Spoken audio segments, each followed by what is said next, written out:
What's up everyone, Alex here. When I finally got my game code to review Trails to Azure, I started worrying for some reason. Particularly because after playing through Trails from Zero, which arguably is one of the best turn-based RPGs I've played in a long time, I started to question my experience with that game. After all, there have been several really good games that came out in 2023 that, for some reason, almost made me forget about my experience with Trails from Zero. And so, I reluctantly put in the game code, downloaded the game, and booted it up. And as soon as I started my journey, all of that worry just melted away really quickly. When I saw Lloyd being surrounded by familiar faces, my worries were completely allayed. And even more, once I got into my first battle, I was immediately reminded of how much I loved how snappy this battle system is. It's as though Trails to Azure wrapped me in a warm, comfy blanket, then pushed me down a water slide filled with brand new twists and turns that bookend this beloved story arc. Trails to Azure is the sequel to Trails from Zero and serves as the final chapter to the crossbell duology, developed by Falcom and published by NIS America, who provided me with this game code shown running on the Nintendo Switch. The game takes place several months after the events of Trails from Zero. Now, I think the number one question that people are going to ask me, of course, is whether or not they should start playing this game before any other Trails game out there. And if you've known me long enough, you know that I don't typically like dictating where people should start their experience with a series. That said, I do want to make an exception for the crossbell duology given that there are only 2 games. And I'm not exactly asking you to play through the entirety of the Trails series right now, although my hope is that you eventually will. Because crossbell is quite self-contained in its storytelling, and yes, it does ripple across all of the other series, there can be much to enjoy just by playing these 2 games.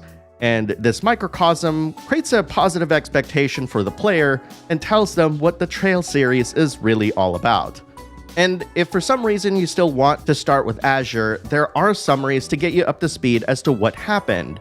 But there's a lot of character building and of course world building that happened in Zero that's not really a good substitute for playing that game. Another reason why you'd probably want to start with Zero is because as soon as you start Azure, the story will take a bit to get going. That's because Azure was originally released a year or so after Zero, which means that the first hours of the game will be spent checking up on folks that you met in the prior game.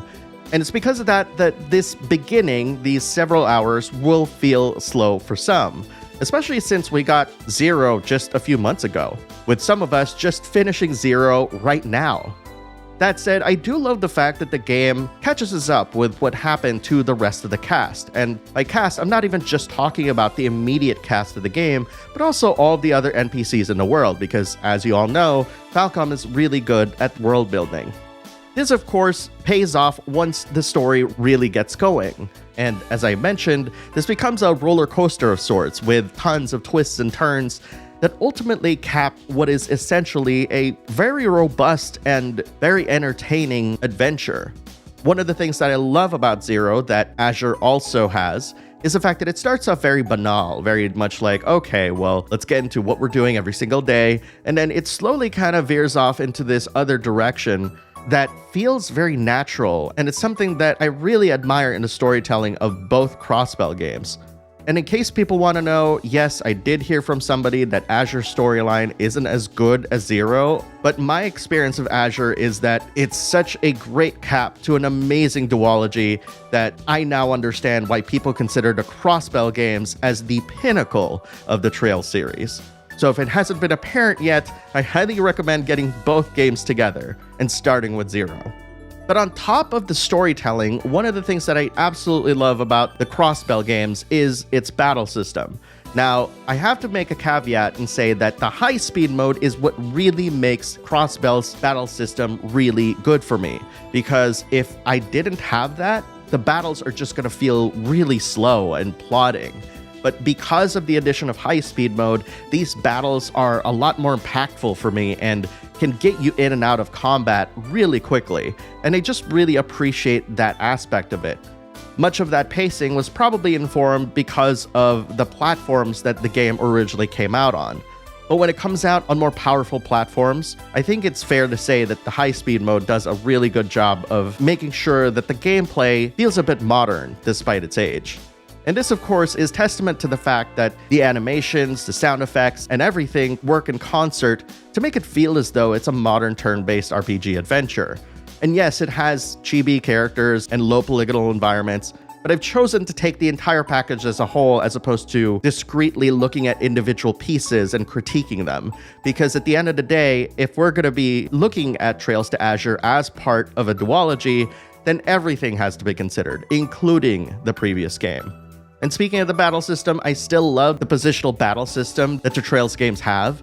And of course, I just love it when enemies miss me because I know that my characters are just going to counter it. Seeing that happen is just so satisfying. In terms of its orbment system, the biggest addition to me is the Master Quartz system. And if you played Cold Steel, you've worked with this already. But it's still cool to really see its implementation in Azure. When I consider a lot of the things that I said, the high-speed mode, how much I love the battle system, and of course the inclusion of Master Quartz, that's already a really good formula for a sequel to Trails from Zero. Because there's so many overlapping features between Trails from Zero and Trails to Azure, I didn't really feel the need to try and rehash a lot of the things that I talked about in Trails from Zero. Because at the end of the day, ideally, you would have started with Trails from Zero and then went into Trails to Azure. This is also pretty much like why I consider both games as the same game, even though they're sold separately, because they are telling a very cohesive story when taken together. Once you start Trails from Zero, there's so much more that's waiting for you in Trails to Azure that you're just not expecting. Like, if there's any opportunity to just lump both Azure and Zero together and mash them into one game, I totally would. Because I had so much fun with the crossbell duology, especially when compared to all the other Trails games, that Azure is an easy recommendation, especially if you played Zero. And the way that it tops off its duology in preparation for all of the things that's about to happen in Cold Steel is just absolutely incredible. What it boils down to is this. If you just finished Trails from Zero, I urge you to go right into Trails to Azure, because you're going to want to see how this duology ends.